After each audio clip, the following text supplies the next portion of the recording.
Hey guys, welcome back to Tesla Ripple. This episode is going to cover three different things.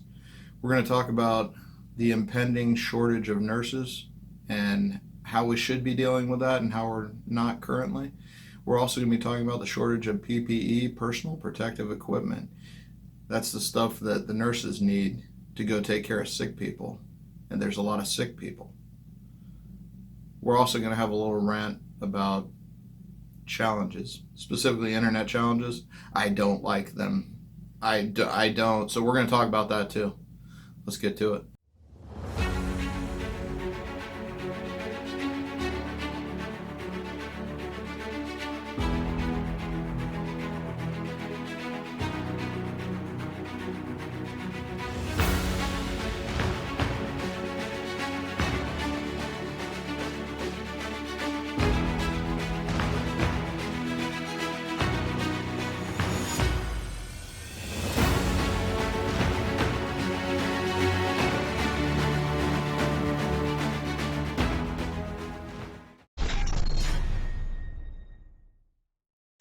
Medical experts say we're facing a significant shortage of nurses. How a severe nursing shortage will likely change the care you receive in the future.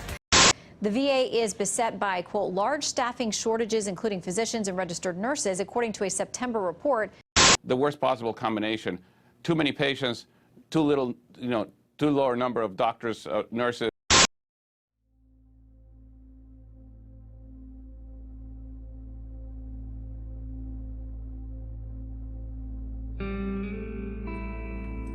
Hi friends and family. I don't usually do the Facebook videos, so bear with me, but the Butte College nursing program and other nursing programs in California really need your help right now.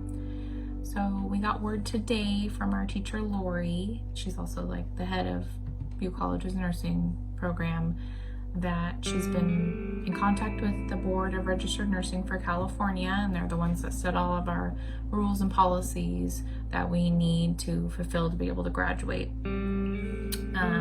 She contacted them, and they are not budging on the rule that nursing students in California have to have 75% of their clinical hours be direct patient care, meaning that you are with a live person in a hospital setting, practicing your skills, working with a real live human being. So there's an issue because, as you know, with the coronavirus right now, we are sheltering in place, and most schools are moving to an online virtual learning to finish out their semesters. With the nursing program though, as of right now with the BRN, we are not able to do this with our clinical hours. We have been able to do this with our theory. We've been able to move it to an online version with our theory, but with our clinical hours, we cannot. So this puts our graduation up in the air with how we're supposed to fulfill this requirement when we can't actually go be with a real live person in the hospital. So on the other hand though, our governor does have the ability to tell the BRN to change their policy temporarily during this emergency so that we can finish out our semester doing a virtual clinical with a virtual patient to be able to fulfill the requirements to take our NCLEX to graduate. They're pretty much spamming the governor. So Lori, our teacher, sent out a list of phone numbers and emails to contact the governor and other officials to be able to get our voices out and pretty much beg for them to contact the BRN to ask them to change their policy so that we can be nurses and graduate and be out on the floor and help care for these people. A lot of other states in America have already changed their policy. Their BRNs have allowed them to do a virtual clinical. So for some reason, California's Board of Nursing has not followed in suit, and our Board of Nursing is pretty strict here. Other states are doing it. Hopefully we can too. And we might be able to do this if we contact our governor. So I'm asking you, please, I'm gonna post in the comments after this, I'm done with this video, the phone numbers and the email that our teacher has provided with us of the people that we can contact. So if you have a moment, which I know you do because you're in quarantine right now in your house, if you can send our governor an email and ask him to please contact the BRN to change this policy so that we can graduate. Our nursing program has worked really hard. We have put in so many hours already, and I think the world is against our nursing program because, well, personally, I started my prereqs back in 2012, and then I had to wait 3 years to get into the program because it's a lottery at Butte College. And then after finally waiting 3 years, I get into the program and then at the end of first semester, my whole town and my house burned down from the campfire. And then following the campfire, we had the floods, power outages, and now we have the coronavirus. And we might not be able to graduate because of this. So it's crazy to think about everything that we've been through. And now we are only 2.5 months away, and this might be what is stopping us because we don't have enough hours because of this coronavirus. So please take a moment and contact our governor. Their office opens again Monday morning at 9 a.m. if you plan on making a phone call, or you can send an email. And I know that their emails are probably already totally flooded right now, but the more the merrier to get this word out. We've contacted local news agencies to see if we can spread the word that way too.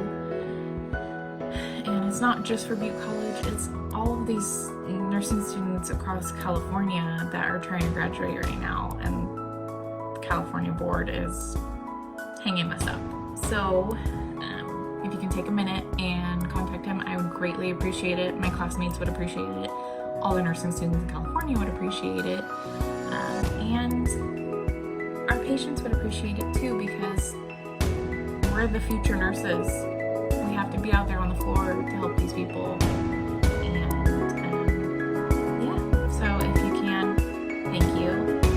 And keep us in your prayers and your thoughts and your good vibes. Go wash your hands. Practice social distancing. And yeah, thanks. All right, topic number 2. Number 2. PPE stuff. Right, what is it? Well, it's personal protective equipment. PPE. PPE. PPE. PPE. So if you're a nurse, when you're trying to take care of patients, you want to, do the right thing. Put a mask on, cover your mouth, wear gloves, wear gowns that will protect you from anything that might hit you. But for some reason, and it's not clear to me why this is such a problem. I don't understand how this is a thing. This should have been something that at least our government could have stepped in and taken care of and said, hey, all you nurses, we're going to get it to you. We're getting all that stuff to you. Let's get this done. We got to protect the American people. That hasn't happened yet. So the governors of all the states are scrambling to order as much of it as they can. And at the end of the day, none of the hospitals have what they need to do their jobs. So the CDC actually has it listed on their webpage that if the nurses run out of masks, they should use a scarf. What? What? So let's calculate to that like a police officer. Hey, patrol deputy. Hi, guys. It's getting a little rough out there. You just use all your best skills. You be tactical. You do all that. Hey, we don't have any guns. We ran out of guns. So we did get you a bronzed, perfect looking wood gun. It's going to fit right in your holster. It's going to look super great. All right, I'm going to give you this. This is a dummy gun. I use it for ceremony. Yeah. Good luck.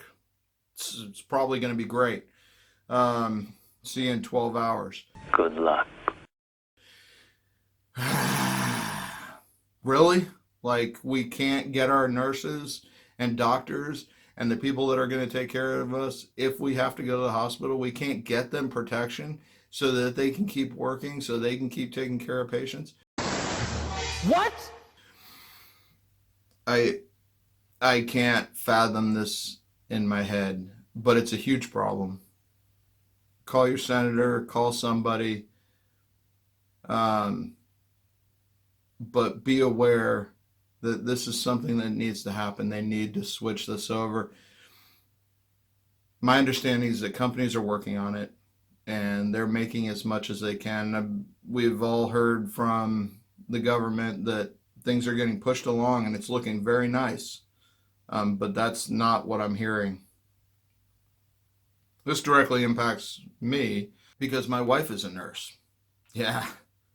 So I'm super happy about it if she comes home and says, hey, there were no masks last night. So I don't know. I'm sure we'll be okay. It's going to be fine. Don't worry about it. Wait, what? So this is what most families that are involved with nursing today are actually grappling with. The supplies are limited and hopefully they can get more. If you have any, or if you know somebody that's hoarding them, tell them to take them to the hospitals. Get them to the people that need them. If there's a company that has an overflow that isn't going to use them because they're shut down, tell them to take it to the hospitals. These people need this. It's really important. So help me out with that cause, and if you can help in any way, it would be appreciated. Okay, so the third thing we're going to talk about today is internet challenges. I can't with internet challenges. So here's the thing, right? Somebody gets this idea of this is a really cool thing. I should totally do this. And then I'm going to put it on video, and then I'm going to put it on YouTube, and then I'm going to be a star because everybody's going to do it. Well, there's a dark side to it. Hey everybody, welcome back. Today we're going to be doing the cinnamon challenge. Hey, what's poppin'? It's your boy Ski Face, and right now I'm about to chug this gallon of milk. And a lot of the challenges end up badly. Some people die from them. It's being called the Fire Challenge. Teens are seen in online videos just like this one, setting themselves on fire, and some getting badly burned. They call it the Tide Pod Challenge. Oh my God! Yeah, that's happened. It's awful. But even when it goes well, and there's only a couple cases that I can say that I actually appreciate that they did it. One would be the water bucket challenge. I'm here to do the ALS Ice Bucket Challenge. I was challenged by my two sisters-in-law, Helen and Michelle. Thank you, I hate you guys. What do I do now? I do for awareness.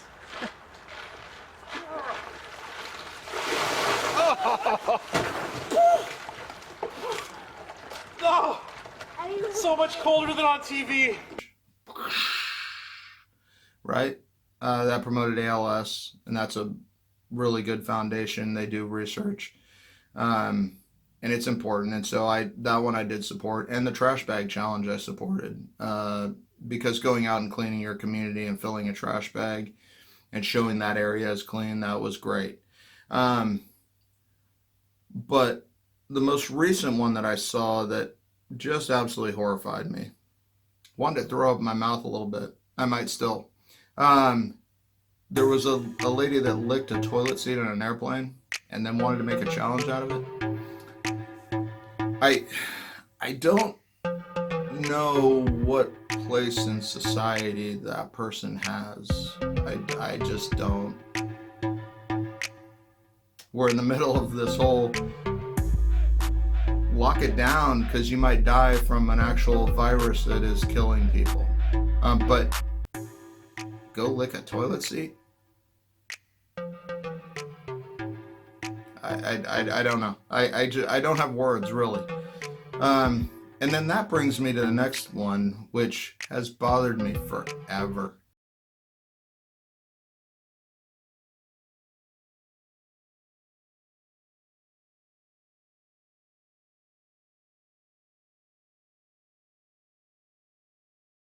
The worst challenge, hands down for me, is this thing called the cheese challenge. Yeah, so what they do is they take a piece of cheese and they throw it at their baby. They throw it right at their right in the baby's face.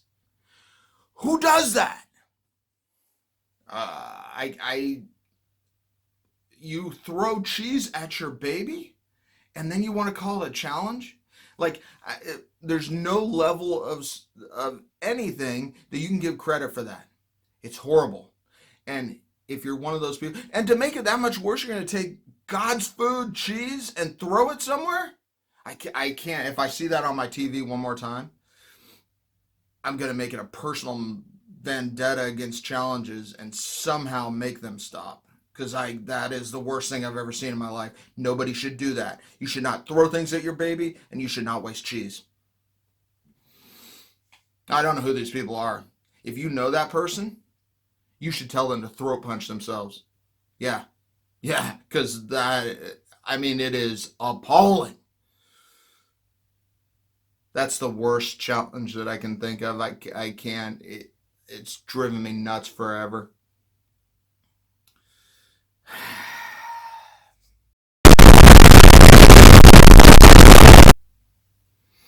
With that, it's the conclusion of this episode. I hope you've enjoyed it. If you've enjoyed it, please remember to like, subscribe, hit the notification bell, and by all means, come back next time. Remember to look up that information. If we can help the nurses in any way we can, let's do that. I've found my ripple. Go find yours.